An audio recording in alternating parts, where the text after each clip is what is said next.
It's time for GMA3. Porch pirate shooting. A man facing charges after police say he shot two teenagers who had allegedly planned to steal a package from his front porch. America's doctor with his own health battle. Our former medical editor, Dr. Tim Johnson, now sharing his story. I'm quite convinced it will be controlled, maybe even cured. How he's dealing with a cancer diagnosis and the message he has for men his age. And don't walk, run.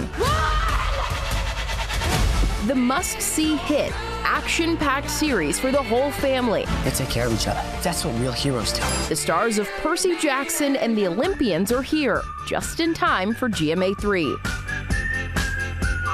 From ABC News headquarters in New York City, this is GMA3. Good Wednesday to you. Thank you so much for joining us. I'm Janae Norman. And I'm Gio Benitez here with Will Reeve. We are so glad you can join us on this Wednesday, this hump day. Yeah, we have a lot to get to today. The holidays are basically upon us here. They're always a great time for the movies. So many great films are hitting theaters and streaming this time of year. We have a holiday movie outlook for you. Plus, of course, the classics we return to year after year around Christmas. Oh, we can't wait for that. Also ahead, Will, you're bringing us a message from someone who many GMA viewers will remember, Dr. Tim Johnson. He has his own health journey, so we're going to talk to him. Yes, we are looking forward to that. But first, we begin with a Georgia man facing charges after allegedly shooting two teenagers who he says tried to steal a package from his porch. Check this out. A man facing charges after police say he shot two alleged would-be porch pirates. Rakeem Bradford, accused of shooting the 15 and 16-year-olds who had allegedly planned to steal a package from his front porch. Our investigation has determined that we believe a property crime was occurring, that some packages were being taken off of a front porch, which is not uncommon this time of year. And the homeowner did discharge his weapon to stop that theft of packages. Both teens are expected to survive, but Bradford now facing 2 counts of aggravated assault. In this particular case, this is not a reasonable use of force because in Georgia, although you are allowed to protect your property, you are not allowed to use deadly force unless there is either someone breaking into your home or there's a forcible felony that's about to be committed. An estimated 58 million packages were stolen in the U.S. last year, costing up to $16 billion in losses. And this time of year, homeowners are increasingly worried about their deliveries as many ship holiday gifts. And the homeowner reportedly shot one teen in the foot, the other in the arm. Some neighbors tell our local affiliate WSB TV that they're sick of out-of-control teens, so they understand where that homeowner was coming from. Others say shooting teens, shooting anyone over a package is just too much. That is quite the reaction. Right? And quite the story. Janae, thank you for that. And we are going to turn now to accused CEO killer Luigi Mangione. He's back in court. His attorneys are fighting to suppress evidence collected during his arrest, and Chief Investigative Correspondent Aaron Katursky is right here on the couch with us with more. Aaron, hello to you. And hello, Will. This hearing about evidence is now in its third week, and it seems we've learned something new about Luigi Mangione every single day. Before his arrest at an Altoona, Pennsylvania McDonald's, an officer testified Mangione spent time using a laptop computer at Best Buy and purchased a 25-pack of surgical masks at CVS. Store security camera video was among the evidence turned over to the NYPD. Mangione also made statements while in custody, but the defense challenged the way police recorded them. So prosecutors said they would not use those statements at trial.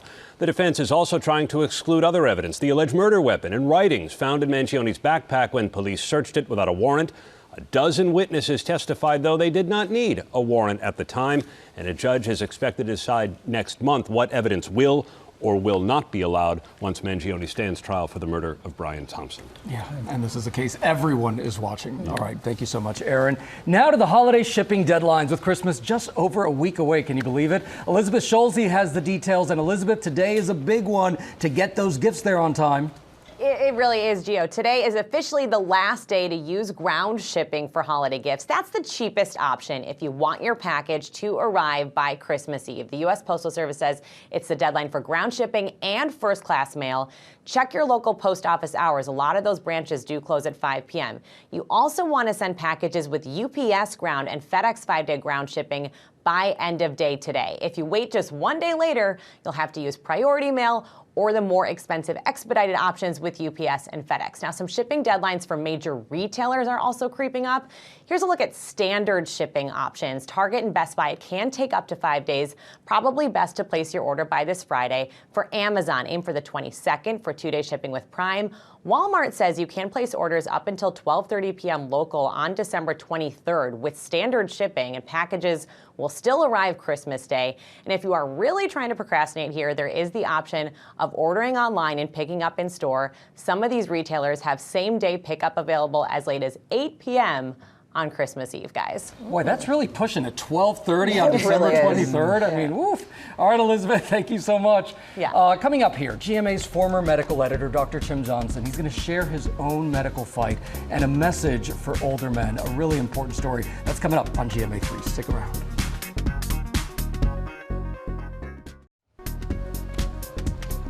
Welcome back to GMA3. Many GMA viewers will remember Dr. Tim Johnson. He was our chief medical editor for many years, 35 years, wow. Matter of fact. And now Dr. Tim is sharing his own prostate cancer diagnosis. I talked to him about that and why he thinks that all men over the age of 70 should be getting their PSA tested regularly, because rising levels of PSA, that's a protein made by the prostate, can be an early sign of prostate cancer, but medical guidelines don't currently recommend it for men his age. Take a look. For 35 years, Dr. Timothy Johnson was America's doctor as chief medical editor at Good Morning America. Hodgepodge of private and public insurance plans. Dispensing advice on topics ranging from health care coverage to prostate cancer. We have to stress the importance of a rectal examination as part of any routine physical examination in men over age 40. Dr. Tim, as he's known, is 89 now. And this time, he's the patient, sharing his own diagnosis of prostate cancer here at his longtime professional home. You've covered so many medical stories over the years. Did you ever think that you would be telling a medical story about yourself? No, absolutely not. In fact, when this first came up, I decided I shouldn't, but very quickly thought this could be a teaching moment. And my story is very simple. In my last Medicare annual exam, walking out the door, I said to my doctor, a friend, let's throw in a PSA just for the heck of it. And it came back 13.7, which is much higher than it should be. I was stunned. I was absolutely shocked. The shock came because current screening guidelines recommend against routine PSA screening for most men after age 70. It's thought prostate cancer often grows slowly, and most older men die with it, not from it. But now it's spread to Dr. Tim's lymph nodes. I'm quite convinced it will be controlled, maybe even cured. But if I'd gotten a PSA much earlier, it would be much more simple, the treatment, much easier, the treatment. Prostate cancer is the most common cancer in men, excluding skin cancer, and the second leading cause of cancer death for men in the U.S. behind lung cancer. Yet the evidence in favor of prostate cancer screenings in older men is mixed. The lack of prostate cancer screening may be missing cancer in older men who really need treatment, but no recognized medical society recommends screening above age 70, including the U.S. Preventative Services Task Force. Let's say you had gotten the test when you were 75 and then 76, 77. What would your outlook and potential outcomes be now? So presumably I would have noticed it creeping up year to year, and that would have triggered some tests to see if there was cancer there. And if there was cancer there causing the higher PSAs, we would have treated it very simply, probably with very focal radiation, and that would have been it. But now, because it's more advanced, we have to do some anti-androgen therapy, anti-testosterone therapy, and then probably some radiation. That's probably the plan. And you feel good about the plan? I do. I'm very optimistic. Optimism matters as you're fighting something, right? I think so, but science counts even more. Dr. Tim is back on GMA to advocate for men of a certain age, despite those mixed recommendations. If you're over 70, but you're healthy, your mind is intact, get a yearly PSA for a while, and if they stay low, maybe every 2 years, maybe every 3 years, but don't wait 14 years like I did. We should note, of course, this is Dr. Tim's personal medical opinion. Medical practices do change over time. For example, the digital exam is no longer recommended as a screening test because there's a lack of evidence on the benefits. And screening for men over age 70, That should be a personal decision that you make in consultation with your doctor, where you weigh the risks and the benefits. But as Dr. Tim said, optimism plus science, great combo, and we wish him all the best. Yeah, that was so good. And I love that he is still clearly telling us that medical advice exactly as he did for so many years here in GMA. Yeah. You got it. All right, and coming up here, the best tips for adopting during the holiday season. We have a special edition of Pup News.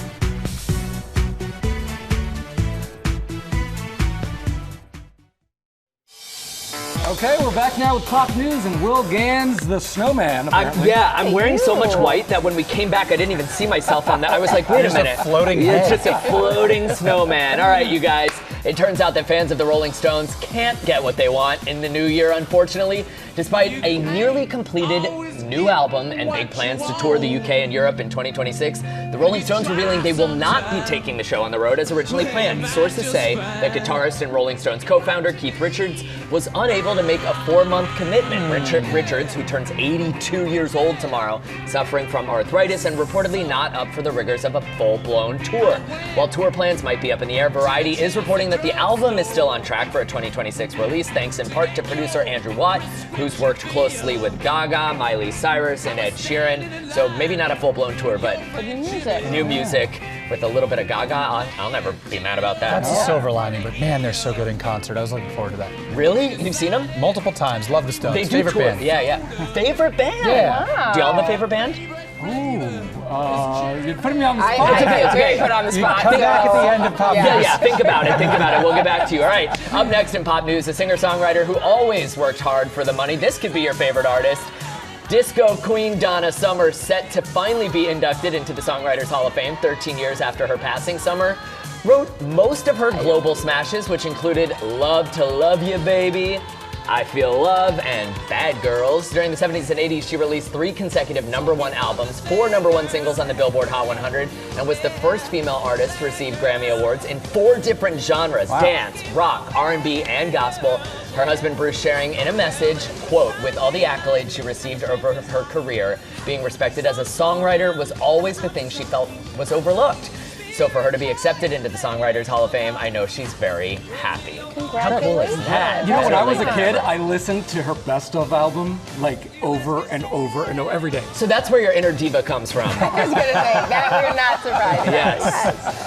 All right, finally this morning, a special holiday edition of Pop News. So allow me to unleash my inner Oprah and say, everybody gets a puppy. But we don't want to yell because they're puppies. Oh my God. Hi, buddy. Hi, what's your name? So these are adorable, adoptable puppies here with our friends from North Shore Animal League America.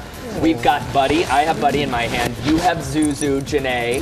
And then that's Priscilla, a 5-year-old dignified lady rescued from a commercial breeding facility. Gio, you have Chrissy, who's a 26-pound hound mix puppy.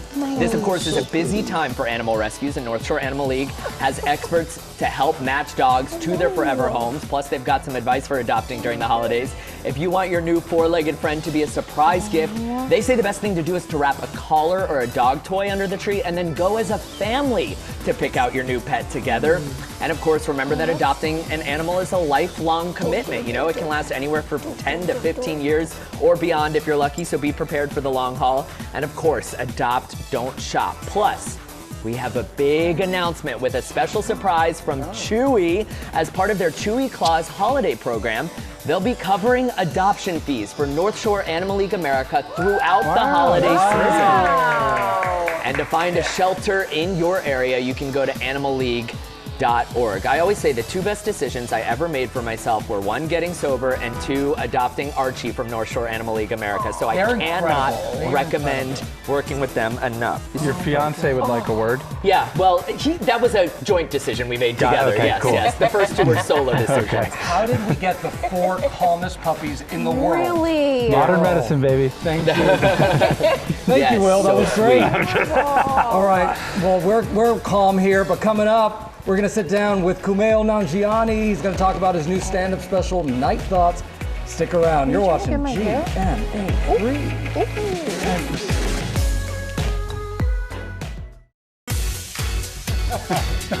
Welcome back to GMA3. Welcome back to GMA3. We have laughed with Fran Drescher as the nanny and in This Is Spinal Tap. And tomorrow on GMA, she is here to tell us about starring in Marty Supreme, one of the most anticipated movies of the year. It is hard not to love Fran Drescher. I know, we're looking forward to that. And Taylor Swift has something special in store just for GMA tomorrow morning. I don't know what that is, but I'm going to be tuning in. And on Friday, we're going to hear from Bradley Cooper and Will Arnett about their new movie, Is This Thing On? That longtime friends are going to take us behind the scenes. Both of them very funny, very cool. Lots of good stuff coming up on this here program as we head into the holidays. And right now on this program, we have actor and comedian, all-around great guy, Kumail Nanjiani. He is here to talk about his return to the stand-up stage, and congratulations are in order because your new special, Night Thoughts, has already earned a Golden Globe nomination. Congratulations. Thank you. Welcome. Thank you. So tell us just generally about getting back into stand-up. It's been a long time. How long exactly? About like 10 years I didn't do stand-up. And then, it's really exciting to go back because if I like shoot a movie, my friends are like, how was it? I'm like, I'll know in a year when you watch it, But with stand-up, you know right away, like it gets a laugh or it doesn't get a laugh. You know immediately if it's good or not. I can write something in the morning, try it out that night. I don't have to wait a year to see what the reviews are going to say. So it's really, really thrilling. What is it like to be doing stand-up again and with all of these accolades? Do you feel more nervous going back out at it? Did you feel like you had a bar to meet, or is it still just fun and free? It eventually became fun and free in the beginning because I hadn't done it for so long. People would always be like, that public speaking is their biggest fear. And I was like, it's easy. And then 10 years without doing it, I was like terrified to do it. I finally understood what people were so scared of. In the beginning, I was like, now people know me from other contexts. What if they're like, oh, the guy from Silicon Valley is actually not funny. It's all editing. You don't want that, And so I was scared in the beginning, but then you sort of like get used to it. And for me, it was just a matter of, I'd forgotten how to write stand-up. I had to remember how to write stand-up. The performance came first, but the writing, I'd forgotten how to do it. I think one of the things that's really cool about stand-up is when comedians like pull from their own lives, and you do that. You're getting very vulnerable in this one. I try to, because I was, it was not a. She handled it well, but telling my wife after 10 years, like, hey, I want to do stand-up again. Yeah. She was like, oh my God, you're going to be like out there again doing it. Because, stand-up life is kind of hard. You lose your night. So I was like, if I'm like going away from my family, if I'm leaving my family every night, it's got to be worth it. Why am I doing it again? And so I was like, if I could really be on stage and be truly vulnerable and really show myself and really show the audience who I am, then it's worth going back. I don't want to just be there doing jokes for an hour.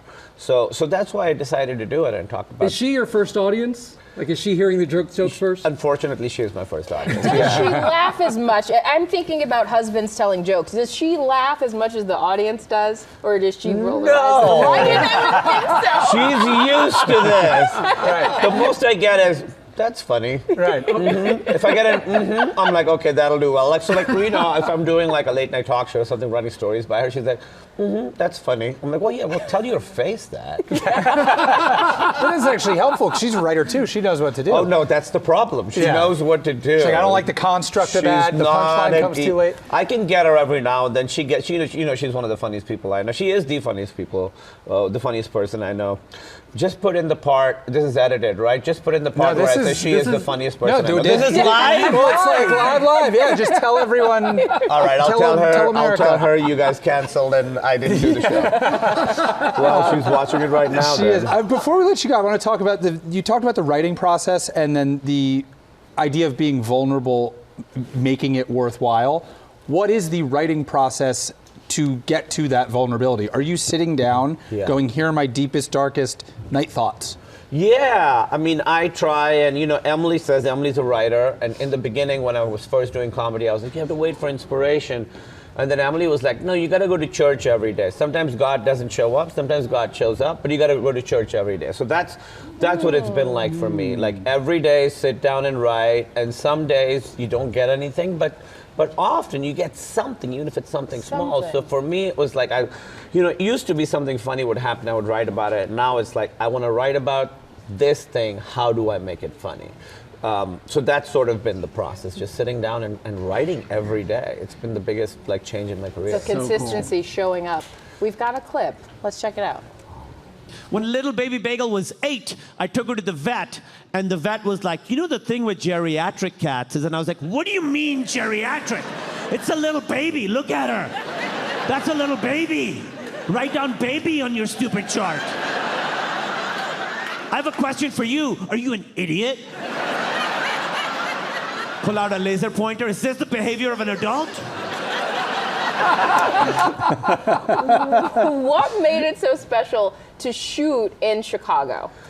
It's where I started doing comedy. It's where my wife and I met, and then we moved here to New York, a year and a half after meeting. And so to me, it was always like, I want to go back and perform there. It's special to us.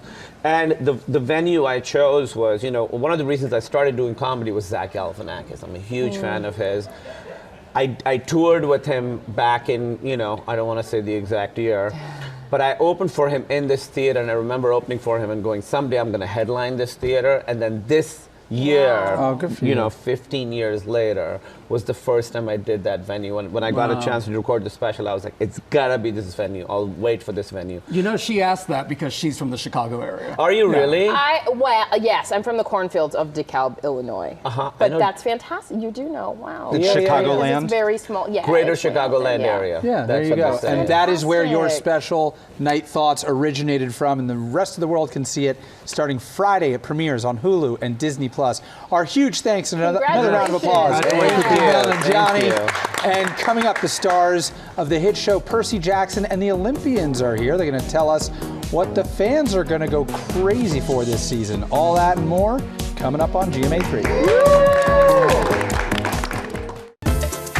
Okay, we are back now with the young stars of the hit show Percy Jackson and the Olympians. Season 1 was the biggest streaming premiere ever for Disney+, and now families are sitting down enjoying Season 2 together. Here's a clip from the brand new episode. Take a look.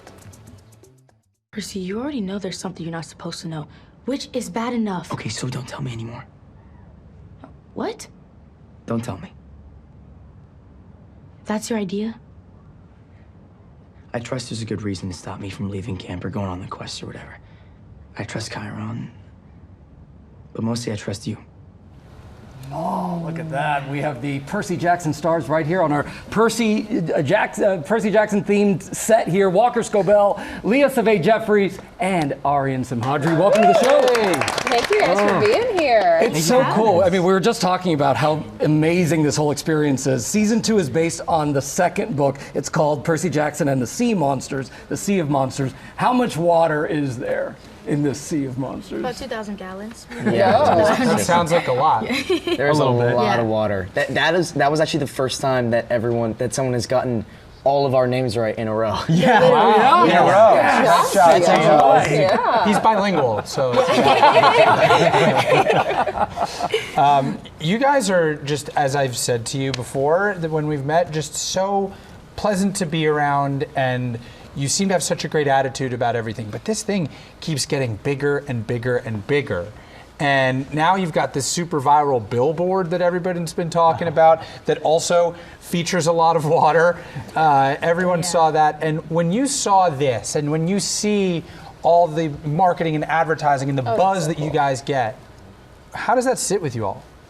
I was just really scared the billboard was gonna spill onto the street. That was gonna happen. But yeah, it's crazy. It's like, I don't know, you can't really think about it, you know what I mean? Yeah. I don't, because I've never been in your position. Please explain. Well, I don't know, it's one of those things, it's like such a cool experience, but like, all of I don't know, the things that really count to us, or the things that really matter to us, are when we can actually talk to fans of the books and fans of the show. It's like, everything else is so cool, and all the billboards and the advertising and the photo shoots, they're great experiences, but the best part of it for us is actually making the show and talking to people who love the show, or things like this where we get to talk about what we love doing.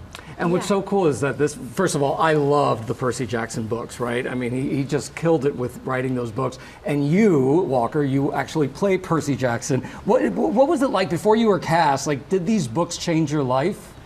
Oh yeah, I've been a huge fan since I was in 3rd grade. I mean, this is like, it's insane that we get to, that my job now is just to talk about how much I like it.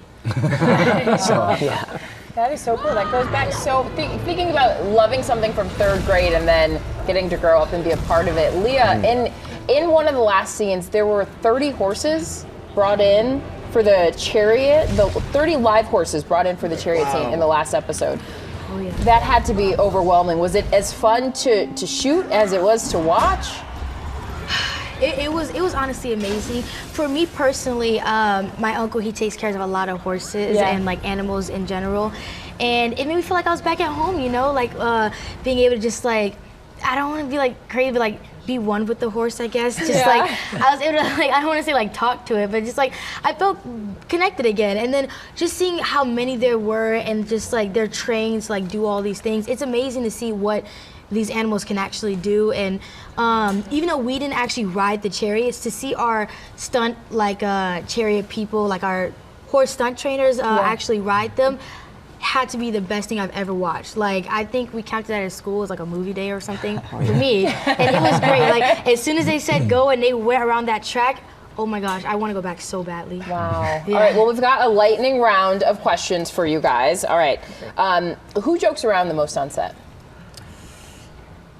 I think all 3 of us. What type of jokes? Tie. It also depends on like where we are, what we're doing. Yeah. And like what the group is, because sometimes it's like, I don't know, I think the 3 of us, it gets pretty unfocused, I guess. Off the rails. This is very lightning-y for a lightning round. Yeah, right? I know, a little bigger guy. This happens every single time. What props have you taken from set, Walker? My sword, Riptide, Leah. from season 1. 2 shields, 2 swords, and my dagger. Oh, she's got a list. Sword and shield and the red flying shoes. Oh my goodness. Okay, what scenes are fans going to lose their minds over? Any of the ironclad stuff. Yeah, absolutely. Still in Charybdis, especially. Yeah. Out of the 3 of you, who would survive longest on a real demigod quest? Aryan. I think Walker. Oh. I think you me. can say yourself if you want. I think me. Yeah, I think me. Yeah, I don't know. Honestly, yeah, that might be true because you know how to swim very much and like. I don't think any of us would survive that. My first thought was we're all going. Yeah, we were all going. I was gonna pick Daniel if that was an option. True that. So it wasn't exactly a lightning round, but we got some good I'm answers. so sorry. That was great. Thanks, guys. Oh, Walker, Leah, Aryan, thank you so much. Congratulations again. New episodes of Percy Jackson and the Olympians are rolling out every Wednesday on Disney+. Watch it with your whole family this holiday season. A lot of fun to have. So thanks again. All right, coming up, holiday movie picks from blockbusters to a sleeper hit to classics hitting big anniversaries. Stick around here on GMA3.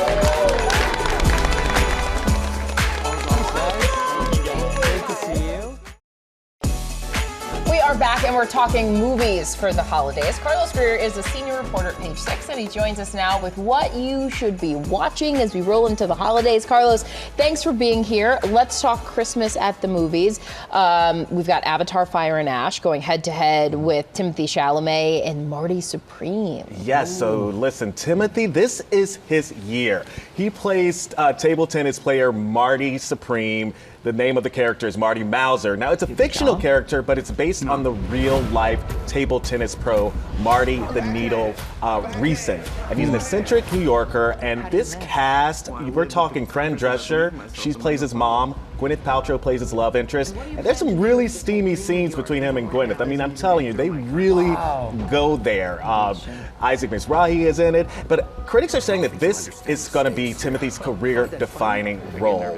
It has Oscar written all over it for Timothy. And I feel like he's had so many career Absolutely. It's every year with him at this time of year. It's like, oh, is this the year he wins his Oscar? Absolutely. He'll win it soon enough. And of course, we have Avatar as well. Obviously, Avatar is the big blockbuster movie of the season.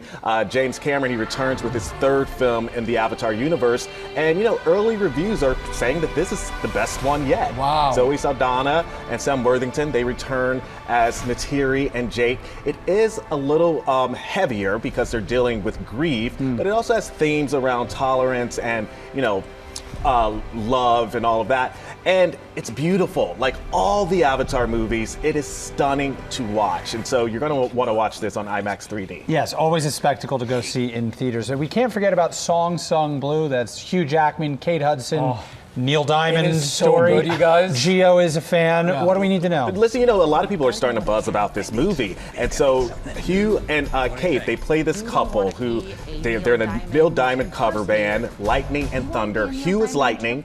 Kate is Thunder, and they've taken their act off camera too. They performed at Radio City back in October, but there's a lot of buzz around this now too. In fact, Hugh believes that Kate is going to be nominated for an Oscar and that she's going to win her first Oscar for this movie. She's already nominated for a Golden Globe. Unbelievable in this one. Yeah. Really unbelievable in this one. Okay, you've got another dynamic duo. Yes, oh my God. So this movie, Amanda Seyfried and Sydney Sweeney in The Housemaid. This is the type of film that you want to see this duo starring opposite each other in. It is a psychological thriller.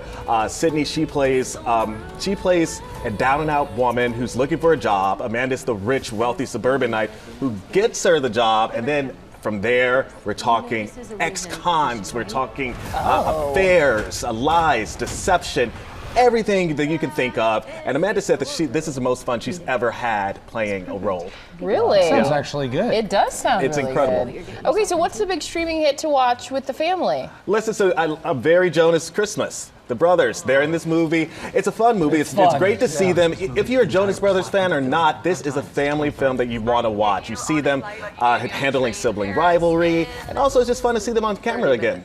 Yeah. This is probably my favorite Christmas movie of the season. Yeah? Well, there's so many other Christmas movies that we come back to year after year. What are some of the nostalgia plays that you're into? Listen, I mean, I think everybody can agree Home Alone. And you know, it's so funny. So Home Alone is celebrating its 35th anniversary. And Macaulay Culkin, his kids, it's their favorite movie. They watch it all the time. But they don't know that he's Kevin McAllister. What? He hasn't told them. Thank you so much for being with us. Nice to see you guys. Happy holidays. Happy holidays to you. Oh, that was a lot of fun. And we'll be right back here on GMA3.